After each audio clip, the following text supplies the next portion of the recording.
भारत को बर्बाद करने की बहुत बड़ी साजिश चल रही है। आज के अखबार में खबर आई है कि बिहार के बॉर्डर के 7 जिलों में धड़ल्ले से आधार बनाया जा रहा है और हजारों की संख्या में फर्जी आधार बन चुके हैं। 2-3 दिन पहले खबर आई थी, अंडमान में एक व्यक्ति ने 38,000 फर्जी आधार बना दिए। एक व्यक्ति ने 38,000। भारत में ऐसे हजारों लोग हैं जो फर्जी आधार बना रहे हैं। उसके पहले खबर आई थी कि रायबरेली में लगभग 20,000 फर्जी बर्थ सर्टिफिकेट बन गए। भारत में कुल 800 जिले हैं, उसमें से एक जिला है रायबरेली, और उसके एक ब्लॉक में एक व्यक्ति ने 20,000 फर्जी बर्थ सर्टिफिकेट बना दिए। अंडमान में एक व्यक्ति ने 38,000 फर्जी आधार बना दिए। और अब तो ये आज के अखबार में खबर आई है कि बिहार के बॉर्डर के 7 जिलों में धड़ल्ले से फर्जी आधार बन रहा है। सवाल ये है कि चीन में फर्जी डॉक्यूमेंट क्यों नहीं बनता, जापान में फर्जी डॉक्यूमेंट क्यों नहीं बनता, सिंगापुर में फर्जी डॉक्यूमेंट क्यों नहीं बनता, अमेरिका में फर्जी डॉक्यूमेंट क्यों नहीं बनता, भारत में फर्जी डॉक्यूमेंट क्यों बनता है? उसका मूल कारण है ये घटिया आधार एक्ट। आधार एक्ट का सेक्शन 2 सब क्लॉज वी कहता है कि कोई भी व्यक्ति जो भारत में 182 दिन है, 182 डेज रहता है, वो आधार बनवा सकता है। सेक्शन 3 कहता है जो भी भारत में रहता है, चाहे वो नागरिक है या नहीं है, विदेशी है, नौकरी करने आया है, किसी एमएनसी कंपनी में काम करता है, वो रोहिंग्या है, वो पाकिस्तानी है, वो अफगानिस्तानी है, वो बांग्लादेशी है, वो कुकी है, चाइनीज है, कोई भी है, सेक्शन 3 कहता है वो भी आधार बनवा सकता है। आधार बनाने के लिए क्या क्या डॉक्यूमेंट चाहिए? कुछ चाहिए नहीं। आपको सिंपल केवल एक पार्षद से, प्रधान से लिखवाना है कि हाँ 182 दिन से रह रहे हैं। एक साल में 365 दिन होते हैं, तो 365 दिन में से 182 दिन कोई लिख के दे दे कि हाँ भैया ये यहाँ रहते हैं, उसका आधार बन जाएगा। चूंकि आधार बनाने की कोई कंडीशन नहीं है और फर्जी आधार बनाना कोई गंभीर अपराध नहीं है, तो फर्जी आधार बनते चले जा रहे। इस कानून में, आधार एक्ट में कहीं लिखा ही नहीं है कि फर्जी आधार बनाना और फर्जी आधार बनवाना जघन्य अपराध है। इस कानून में कहीं लिखा ही नहीं है कि फर्जी आधार जो बनाएगा या बनवाएगा, पकड़े जाने पर उसको 10-20 साल सजा होगी। लिखा ही नहीं है। और इसी घटिया कानून के कारण भारत में लाखों की संख्या में रोहिंग्या, बांग्लादेशी, कुकी, पाकिस्तानी, अफगानिस्तानी आधार अब तक बनवा चुके। जैसे ही एक डॉक्यूमेंट बन जाता है, वो तुरंत दूसरा डॉक्यूमेंट बनवा लेते हैं। मतलब भारत के अंदर आए, 2,000 रुपए दे के बॉर्डर पे खुला रेट चल रहा है, चाहे असम का बॉर्डर है, चाहे बंगाल का बॉर्डर है, 2,000 रुपए दे के आराम से अंदर आ रहे हैं। और अंदर आए, आधार एक्ट कहता है कि हाँ वो आधार बनवा सकते हैं, आधार बनवा लिया।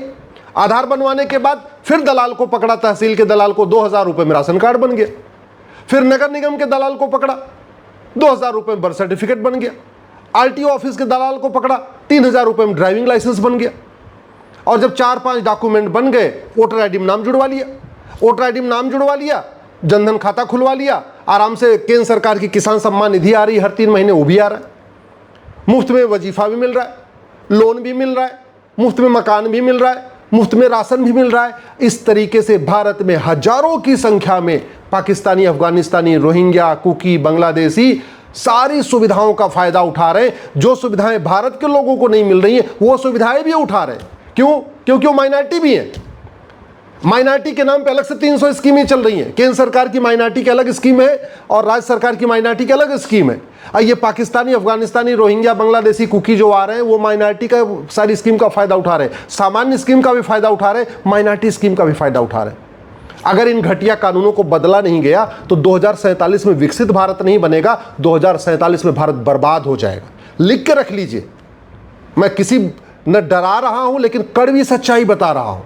जिस देश का कानून घटिया होता है, वो देश मिट जाता है। और शासक बदलने से, सांसद बदलने से, विधायक बदलने से सिस्टम नहीं बदलता। सांसद विधायक के बदलने से भ्रष्टाचार अपराध खत्म नहीं होता।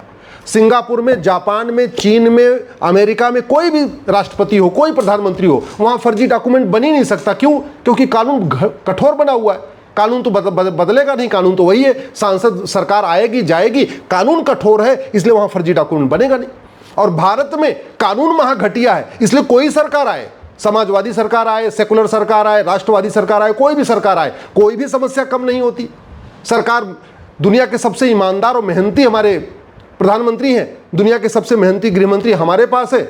इसके बावजूद नीतीश कुमार जी भी ईमानदार हैं, यो आदित्यनाथ जी भी ईमानदार हैं, इसके बावजूद भी फर्जी आधार बन रहा है। रायबरेली में भी आधार बन रहा है, अंडमान में भी आधार बन रहा है, बिहार में भी आधार बन रहा है। इसको रोकने का एक ही तरीका है, भारत में फर्जी डॉक्यूमेंट बनाना, चाहे वो फर्जी आधार हो, चाहे फर्जी राशन कार्ड हो, फर्जी ड्राइविंग लाइसेंस हो, फर्जी बर्थ सर्टिफिकेट हो, फर्जी वोटर आईडी हो, फर्जी मार्कशीट हो, फर्जी एज सर्टिफिकेट, कुछ भी फर्जी डॉक्यूमेंट हो, उसको बनाने को जघन्य अपराध घोषित किया जाए और बीएनएस में इसके लिए नया चैप्टर डाला जाए। ये फर्जी डॉक्यूमेंट बनाना, ये हमारी राष्ट्र की सुरक्षा के लिए खतरा है। ये जो फर्जी आधार बन रहा है, ये हमारे भारत की सुरक्षा के लिए खतरा है, सनातन के लिए खतरा है, भारत की संस्कृति के लिए खतरा है। इसलिए फर्जी डॉक्यूमेंट बनाने और बनवाने को राष्ट्र की सुरक्षा के लिए खतरा घोषित किया जाए। फर्जी डॉक्यूमेंट बनाने और बनवाने को देश की एकता अखंडता के लिए खतरा घोषित किया जाए। फर्जी डॉक्यूमेंट बनाने और बनवाने को देशद्रोह घोषित किया जाए। फर्जी डॉक्यूमेंट बनाने और बनवाने को ऑर्गेनाइज क्राइम डिक्लेयर किया जाए। और जो लोग फर्जी डॉक्यूमेंट बनाते हैं, ऐसे लोगों की नागरिकता खत्म कर दिया जाए। ऐसे लोगों की 100% प्रॉपर्टी जब्त कर लिया जाए। ऐसे लोगों को साल भर के अंदर आजीवन कारावास, फांसी की सजा के लिए कानून बना दिया जाए। मैं गारंटी के साथ कहता हूं, एक भी कोई व्यक्ति फर्जी डॉक्यूमेंट नहीं बनाएगा। और जब फर्जी डॉक्यूमेंट बनना बंद हो जाएगा, भारत में लोग आना बंद कर देंगे। अभी सारे के सारे वो पाकिस्तानी, अफगानिस्तानी, रोहिंग्या, बांग्लादेशी कुकी इसलिए आ रहे हैं क्योंकि उनको पता है ये कानून आधार एक्ट उनको अच्छी तरीके पता है। भारत के लोगों को इस कानून के बारे में पता हो चाहे ना हो, लेकिन बाहर वालों को पता है कि कानून इतना घटिया है कि पहुंचते ही 182 दिन भारत में रह लेंगे, हमें आराम से आधार बंद मिल जाएगा। अच्छा, सबसे बड़ी समस्या क्या आ गई? हमारे पोस्ट ऑफिस के पास कोई काम नहीं है। आज की डेट में न कोई अंतर्देशी भेज रहा है, न कोई रजिस्टर पोस्ट कर रहा है, सब कुरियर ने काम ले लिया, बाकी ईमेल शुरू हो चुका। हमारे पास लगभग 2.5 लाख पोस्ट ऑफिस का नेटवर्क है पूरे देश में। अगर ये आधार बनाने का काम हमने पोस्ट ऑफिस को दिया होता तो भी इतना फर्जीवाड़ा नहीं होता, पोस्ट ऑफिस में इतना बड़ा फ्रॉड नहीं हो पाता। आधार बनाने का काम हमने रोजगार से जोड़ दिया। हमने गांव गांव में जो बेरोजगार थे उनको कॉमन सर्विस सेंटर का लाइसेंस दे दिया। अब कॉमन सर्विस सेंटर का लाइसेंस देते समय वो भी ईमानदारी से नहीं दिया। जो कॉमन सर्विस सेंटर का लाइसेंस दिया वो भी 50,000 1 लाख रुपए लेके दिया। अब जब कोई व्यक्ति 1 लाख रुपए दे के, 50,000 रुपए दे के कॉमन सर्विस सेंटर का लाइसेंस लेगा, वहां कंप्यूटर लगाएगा और आधार बनाना शुरू करेगा, तो स्वाभाविक सी बात है वो जल्दी से जल्दी वसूली करने के लिए 2-2 हज़ार रुपए में फर्जी आधार बनाएगा। इसीलिए पूरे देश में किसी की भी सरकार हो, कोई भी राज्य मुख्यमंत्री हो, कोई भी गृह मंत्री हो, कोई भी कानून मंत्री हो, कोई फर्क नहीं पड़ रहा, पूरे देश में फर्जी आधार बन रहा है। ये जो हमने आधार बनाने को, कॉमन सर्विस सेंटर को रोजगार से जोड़ दिया कि भैया ठीक इसी बहाने गांव के लोगों को रोजगार मिल जाएगा, ये भारत की सुरक्षा के लिए बहुत बड़ा खतरा पैदा हो गया। मैं अभी भी सरकार से निवेदन कर रहा हूं, कॉमन सर्विस सेंटर को बंद कर दीजिए जो प्राइवेट लोगों को दिया हुआ है। इसको पोस्ट ऑफिस को नोडल सेंटर डिक्लेयर करिए। चाहे आधार बनाना हो, चाहे राशन कार्ड बनाना हो, चाहे जो भी डॉक्यूमेंट बनाना हो, ये सीधे सीधे पोस्ट ऑफिस को नोडल सेंटर बनाइए। वोटर आईडी के लिए भी ये बीएलए वाला सिस्टम खत्म करिए। नहीं तो फर्जी पॉलिटिकल पार्टियों के जरिए अगर वोटर आईडी बनेगी तो फिर फर्जीवाड़ा होगा। जिन पॉलिटिकल पार्टियों को, घुसपैठियों को वोट चाहिए वो वोटर जुड़वाएंगे। हमारा पोस्ट ऑफिस खाली पड़ा हुआ है। पोस्टल डिपार्टमेंट के जो पोस्टमैन है वो भी खाली है, उनके पास कोई काम नहीं है। वो दिन भर बैठ के पोस्ट ऑफिस में टाइम पास कर रहे हैं। उन्हीं को काम दे दीजिए कि चाहे आधार बनवाना है, राशन कार्ड बनवाना है, बर्थ सर्टिफिकेट बनवाना है, जो भी कागज बनवाना है, पोस्ट ऑफिस नोडल सेंटर होगा, फिर फर्जीवाड़ा रुकेगा। तो कानून बदलिए। सबसे पहले चीटिंग, फ्रॉड, फोर्जरी को जघन्य अपराध घोषित करिए। फर्जी डॉक्यूमेंट बनाने और बनवाने को जघन्य अपराध घोषित करिए। झूठ को जघन्य अपराध घोषित करिए। झूठ पकड़ने के लिए नार्को पॉलीग्राफ ब्रेन मैपिंग कानून बनाइए और इसी बीएनएस में नया चैप्टर जोड़ दीजिए, offence relating to cheating, fraud, forgery. हालांकि चैप्टर पहले से है लेकिन वो जघन्य अपराध नहीं है, उसको जघन्य अपराध घोषित कर दीजिए, तब भारत बचेगा। और नहीं तो जिस तरीके से घुसपैठिए आ रहे हैं, अभी भी आना बंद नहीं हुआ है, और आने के बाद जिस तरीके से वो डॉक्यूमेंट बनवा रहे हैं और जिस तेजी के साथ वो जनसंख्या विस्फोट कर रहे हैं, एक घुसपैठिए 8-8 बच्चे, 10-10 बच्चे, 12-12 बच्चे, 14-14 बच्चे। हमारे ही देश के नेता ओट जीवी, नोट जीवी, सत्ता जीवी, पार्षद प्रधान बनने के लिए उन्हीं घुसपैठियों का तलवा चाट रहे हैं।